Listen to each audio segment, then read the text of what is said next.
Minnesota Senate Majority Leader Roger Moe is calling for a moratorium on farm foreclosures. Details coming up on the 6 o'clock report. To Jim Peck, who had 5 business lunches in 3 days, Republic Airlines awards the comforts of perks. I've earned them. To Denise Cresta, who had to preview 400 patterns of plaid, Republic awards the executive suite perk. I've earned it. And to Ron Barry, who had to be in 3 cities at the same time, Republic awards a free trip after only 20,000 miles. He's earned it. We make you feel like flying. What would you name a pie that's already perfectly baked, so it goes from your freezer to the table without baking? A pie that's ready in minutes in your microwave or oven when guests drop by. Oh, I'm thinking. A pie that you can warm by the slice for a late-night snack. I'm getting warmer. A pie that tastes this good. Hon, this pie's baked perfect. That's it. Baked perfect. Baked perfect pies from Chef Pierre for microwave or regular oven. From WDAZ News, this is the 6 o'clock report with Catherine Birch, Jack Sam, and Dan Price. Good evening. Minnesota Senate Majority Leader Roger Moe thinks the state needs a 90-day moratorium on farm foreclosures, and today he urged Governor Perpich to make that move. The DFLer from Erskine outlined his ideas for getting farmers some relief in a speech to the Independent Bankers Association. Moe says the #1 business problem in the state is the sorry condition of family farms, and he says the state can't wait for action from Washington. However, that's exactly what Governor Rudy Perpich wants to do. An aide to the governor says Perpich wants to see what kind of farm bill Congress passes before taking any action on the foreclosure moratorium. And the aide says today's call by Moe has not changed the governor's position. Well, it's been a long time in coming, but the Center for Aerospace Sciences at UND opened a new computer wing today. 2 senators were on hand for the dedication, as well as about 50 interested spectators. Maury has a story. A new computer wing for the Center for Aerospace Sciences on the UND campus was dedicated today. The new addition adds 20,000 square feet to the center and cost about $2.5 million, with $1 million worth of equipment. North Dakota Senator Mark Andrews was instrumental in getting federal appropriations for the center and the new addition. He was on hand for the dedication and emphasized the importance of developing space technology. Our entire airways system is going to be updated with new radars, new communications, new methods of passing a plane from one zone to the other, not because it's a way to spend money, but because it's an investment in the future. We have to do it to maintain the transportation needs of this nation. Other dignitaries at the dedication included Senator Jake Garn of Utah. Garn was a guest aboard the Space Shuttle Discovery and was the first non-scientist in space. Complimenting the new facilities, Garn says aviation technology has advanced far in his lifetime. So the explosion of technology is just absolutely amazing, just in my own flying career with what we're dealing with, and we're only on the beginnings of what will take place in the future. It's the only time in my life I've ever wished that I was younger, so I could be around for it. The Aerospace Center has received over $28 million in grants and contracts since 1976. The center is the only facility in the nation bringing together aviation, computer science, and meteorology. Aerospace Center administrators hope eventually they will be able to offer a PhD program in computer sciences, graduating students who will be able to provide valuable information to the government and private flight industry. With photographer Cheryl Hansen, Maury Broschott, WDAZ News. Amid all the hoopla about the U.S.-Soviet Summit Conference next week, North Dakota officials have announced one of their own. State officials, past and present, will gather in Grand Forks next March to talk about issues and problems facing the state. Former governors Art Link, John Davis, Bill Guy, and Alan Olson have been invited to attend. The summit is held every 2 years, and some 250 legislators, judges, and state administrators usually turn out for the event. Vice President George Bush is in the Twin Cities today on a double mission. He's speaking to a business group, and he'll also put in some time at a Republican fundraiser. State IR Chairman Leon Oisted expects the $500 a ticket reception to raise more than $100,000 for the party. Well, when we come back, Red River Valley potato growers discuss the past season and a look at a high school girl with one leg the whole football team admires. Stay with us.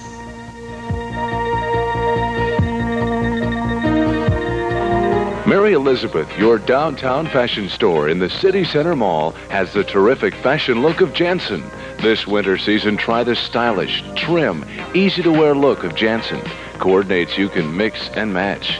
Mary Elizabeth has a complete selection of this season's newest colors and styles. It's the right look for work or for play.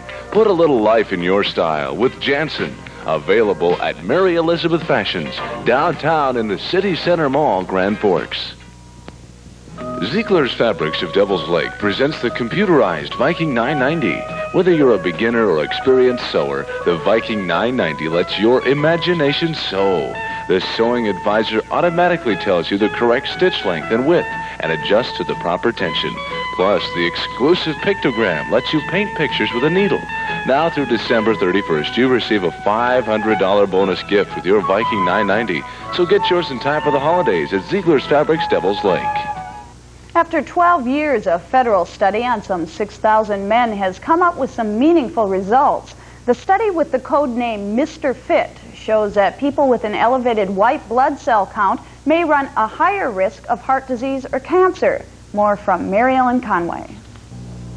Blood takes its color from its oxygen-carrying red blood cells, but it contains many other substances. If you use a centrifuge to force the heavy red cells to the bottom of a test tube, you can see a thin layer of whitish cells, infection-fighting cells, emerging on top. Machinery has been developed which can accurately count thousands upon thousands of these cells in a matter of seconds. The white cell count usually rises when you've got a bacterial infection. If you had pneumonia, for example, it might go to 15 or 20,000 cells per cubic millimeter. Smokers tend to run higher white cell counts than non-smokers. In the Mr. Fit study of men at high risk for developing coronary heart disease, the white blood cell count of smokers was on average 1,700 cells higher than that of non-smokers. But the new finding? People with higher white blood cell counts appear to be at higher risk of developing serious disease and dying. What is new here that we weren't familiar with before is the fact that the white cell count is a factor that indicates the mortality and morbidity, not only in cardiovascular disease or coronary heart disease, but in cancer and in all mortality. Dr. DeBakey feels this is something that definitely has to have more study. If it pans out, it may well become a good tool for spotting problems early, while they can still be controlled.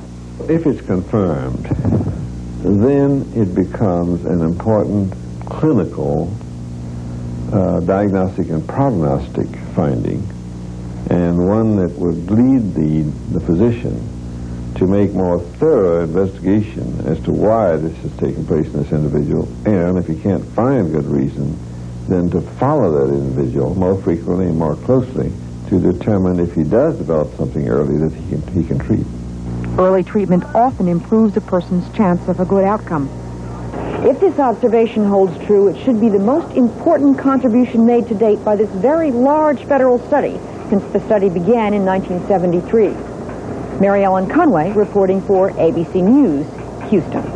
The North Dakota Health Department will be issuing guidelines in the next few months for school districts that may have to deal with children who have the disease AIDS. Officials say the problem's not a significant one now, but that they want to be prepared. Only one case of acquired immune deficiency syndrome has been reported in the state so far. During the last 3 days, the Red River Valley Potato Growers Association has been holding its annual meeting, and because the harvest is over in the valley, the growers couldn't talk about the past season, and some are wondering if there's much opportunity left in the business. Well, at least one ag expert thinks there is. This morning, guest speaker Gary Enright spoke on that topic. He says there's hope for farmers, but only if they take advantage of what they already have and become better managers. Enright says farmers have to take some of the romance out of farming and start treating their operations like big businesses. A lot of decisions in agriculture over the years have been made on emotion only, rather than on the hard, cold facts of where the figures are and the bottom line.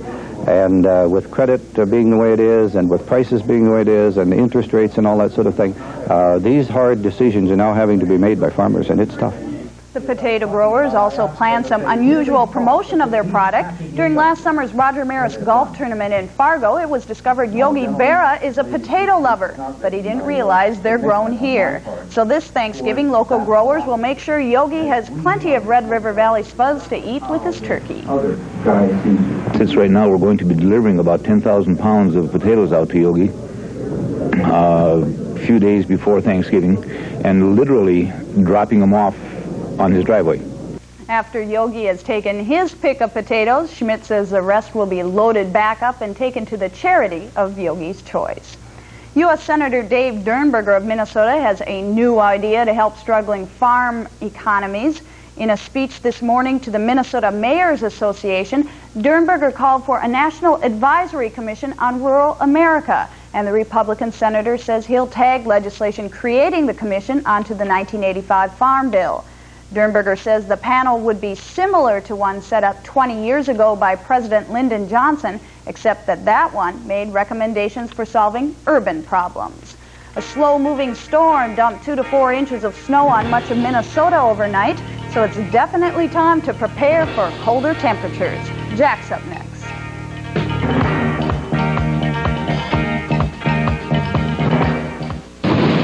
A few clouds have rolled over America's farms in recent years. And to some people, it looks like farmers have been caught in a storm. But farmers have a way of adapting to uncertainty like no one else, because they deal with uncertainty and risk nearly every day. His adaptability has always allowed the farmer to weather tough times and come out stronger than before. It can happen again, but only if Americans get involved now by reading about, listening to, and understanding the issues that affect our farms. It's essential because our country depends on farmers and the food they produce. And only when the outlook is brighter for the farmer will it be brighter for America. Come on, boy, let's go back to work. This message brought to you on behalf of the American farmer by the makers of Dual Herbicide. See Sony's new Video 8 products during Maury's Days of Plenty celebration. Sony's Video 8 camcorder is so easy to use, but best of all, up to 2 hours of your home movies on a single cassette, and it plays back instantly on any TV. If something lightweight and easy to use is what you're looking for, Sony's Mini 8 offers it all. With the push of one button, get up to 2 hours of sharp, colorful home movies that you can play back instantly on your TV, sound and all. See these new products now at Maury's in East Grand Forks. Good evening. Hope you've had a nice day today. We have some cool temperatures in the forecast now and a chance of snow in the next couple of days. Tomorrow, though, should be quite a nice day as that storm system that brought snow to the northern plains is moving northeastward out of the region. It's now centered in Wisconsin and bringing some heavy snow to that area. It just brushed by our area last night and brought a trace of precipitation to Fargo-Moorhead. But this morning they had 5 inches of snow at Hibbing, 4 inches at Duluth, and now 4 to 8 inches in parts of Wisconsin as that storm system moves rapidly to the east and northeast. In the extreme east, it's rain, in fact, some freezing rain and drizzle in the higher elevations, some snow. The Catskill Mountains of eastern New York, 2 to 4 inches of snow, and also some heavy rain in parts of the Virginias and Pennsylvania and the Ohio Valley. Last night, some flood watches out for that area for this afternoon, tonight, and for part of tomorrow. Meanwhile, in the western part of the country, another system moving this way with some snow at the higher elevations now and some rain in the Pacific Northwest. But this cold front is going to move through our area, and temperatures quite a bit cooler on Monday. Tomorrow, temperatures nice, and then cooling off, and along with that system coming through, again, a chance of snow in our forecast. Okay, let's take a look at the lows for last night. 19 in Fargo-Moorhead, 11 at Grand Forks for a low, and Devil's Lake, a low of 19 degrees. The smaller numbers are snow depth, 6 inches at Wampet and Breckenridge, a trace in the Fargo-Moorhead area, 3 inches at Alexandria, and 2 at the Twin Cities. Low temperatures for tonight will be in the 20s and the teens in the tri-state area, and temperatures in the 60s and 70s in Florida for lows tonight. Tomorrow, Florida will be in the 80s and 70s across the southern part of the country, and our own region will have temperatures in the 30s and 40s, even some 50s in southern Minnesota expected tomorrow. Tomorrow's weather map will show that cold front moving through our region and cooling things off by tomorrow night. And more rain in the east along that frontal system. I'll be back with the forecasts right after this. Hello. Everybody at Norby's is going to smile and be happy as we begin the ending of a wonderful department store in Grand Forks. Our staff has marked down our stock of famous brand merchandise to give you the very best prices. Norby's looks just beautiful for our last Christmas in Grand Forks. Shop till 9 Friday and Saturday. We've enjoyed serving you, and we hope you'll come and help us celebrate 47 happy years at Norby's of Grand Forks. And here we have a look at the satellite map now, the latest cloud cover. Clearing skies in our area, decreasing cloudiness, but a lot of clouds associated with that storm system that we showed you on the map earlier. Now let's check out temperatures around the region, with 33 in Fargo-Moorhead, 34 at Grand Forks, 32 in Winnipeg, and 34 at Devils Lake, 43 now in the west at Dickinson and Williston. The Twin Cities reporting in with 35 degrees. In Grand Forks with the temperature reading of 33, dew point is 28.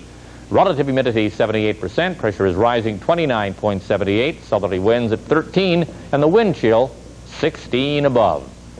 Forecast for tonight, decreasing cloudiness, winds variable and light. Not a bad night at all. The low temperatures for tonight, 15 for Grand Forks and 10 for Devils Lake, 19 for Winnipeg, and no precipitation mentioned in our forecast for tonight. Now for tomorrow, partly cloudy. Winds westerly 5 to 15, but then by afternoon, winds becoming northwesterly at 10 to 20. And the highs for tomorrow above normal for much of the area, 44 for Fargo-Moorhead, 41 for Grand Forks, 37 the reading for Devils Lake and Winnipeg, only up to 30 degrees. There is a chance of precipitation in Winnipeg tomorrow, 70% chance of snow, and 40% chance for Minot as that front moves from the north and then towards our area, but no precipitation in our forecast until tomorrow night. A 50% chance of light snow, cloudy and becoming windy, lows 20 to 24. The forecast for Monday, windy and cold, a 70% chance of light snow on Monday. High temperatures only 22 to 26. In the extended forecast, again, the highs only 15 to 25. There is a chance of snow on Tuesday and Wednesday, no mention, or Tuesday and Thursday rather, no mention of snow on Wednesday. That's a look at the weather for now. We'll see you again later tonight.